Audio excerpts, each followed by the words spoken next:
Malaysia প্রবাসী ভাইগণ, আশা করি আপনারা প্রত্যেকে ভালো আছেন। মালয়েশিয়া ইমিগ্রেশন পুলিশের তাণ্ডব অভিযান। মালয়েশিয়ার জোহরে ভোরবেলায় 10তলা ভবনে পুলিশের হানা।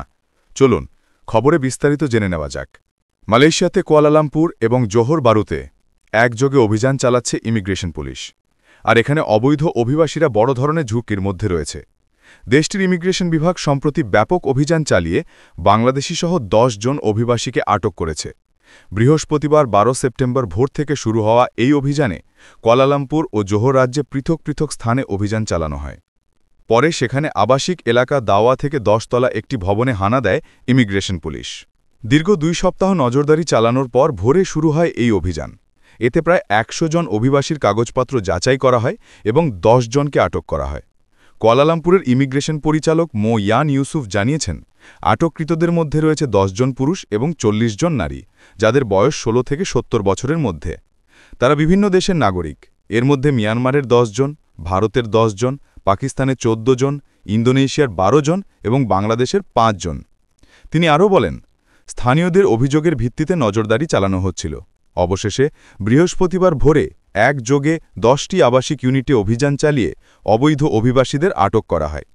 এর আগে বুধবার 10 সেপ্টেম্বর রাতে জোহর রাজ্যের উত্তরা এলাকা আফসার নামে একটি অভিযান পরিচালনা করা হয়। সেখানে 10 জন অবৈধ অভিবাসীকে আটক করা হয়েছে।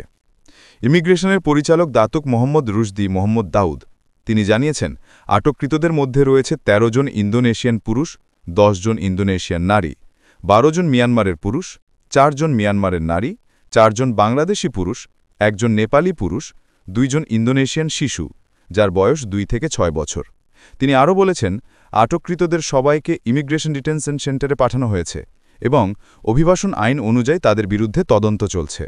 এখানে মালয়েশিয়ার ইমিগ্রেশন কর্তৃপক্ষ স্পষ্টভাবে জানিয়ে দিয়েছে, শুধু অবৈধ অভিবাসী নয়, তাদেরকে নিয়োগদানকারী বা আশ্রয়দাতা ব্যক্তিদের বিরুদ্ধেও কঠোর অবস্থান নেওয়া হবে।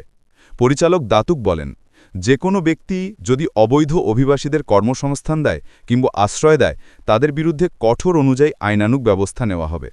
এখানে প্রতিনিয়ত আমাদের মালয়েশিয়ায় অবৈধ অভিবাসীদের আটক হওয়ার ঘটনায় প্রবাসী বাংলাদেশিদের মধ্যে ব্যাপক আতঙ্ক বিরাজ করছে। বিশেষ করে যাদের ভিসার মেয়াদ শেষ হয়ে গিয়েছে বা বৈধ কাগজপত্র এখনও হালনাগাদ করা হয়নি, তারা প্রতিনিয়ত ভয়ের মধ্যে দিন কাটাচ্ছে। মালয়েশিয়া কর্মরত বিশাল প্রবাসী বাংলাদেশি কমিউনিটির অনেকে বলছে, সরকার যদি বৈধতার সুযোগ না দেয় তবে অনেকে এভাবে ঝুঁকির মধ্যে পড়বেন। সাম্প্রতিক এই অভিযান আবারও প্রমাণ করল, মালয়েশিয়ায় অবৈধ অভিবাসীদের ব্যাপারে কোনো রকমের ছাড় দিতে রাজি নয় মালয়েশিয়া ইমিগ্রেশন। নিয়মিত নবায়ন না করলে কিংবা বৈধ কাগজপত্র না থাকলে যে কোনো মুহূর্তে আটক হওয়ার ঝুঁকি রয়েছে। একদিকে মালয়েশিয়া কলিং ভিসা চালু, অন্যদিকে মালয়েশিয়ায় অবৈধ প্রবাসীদের এই কঠিন ধরাপাকড় প্রমাণ করে মালয়েশিয়াতে অবৈধ প্রবাসীদের আর আপাতত কোনো সুযোগ নেই। মালয়েশিয়া প্রবাসী সকল ভাইদের সাথে এখনই শেয়ার করে সবাইকে এই গুরুত্বপূর্ণ খবরটি জানার সুযোগ করে দিন।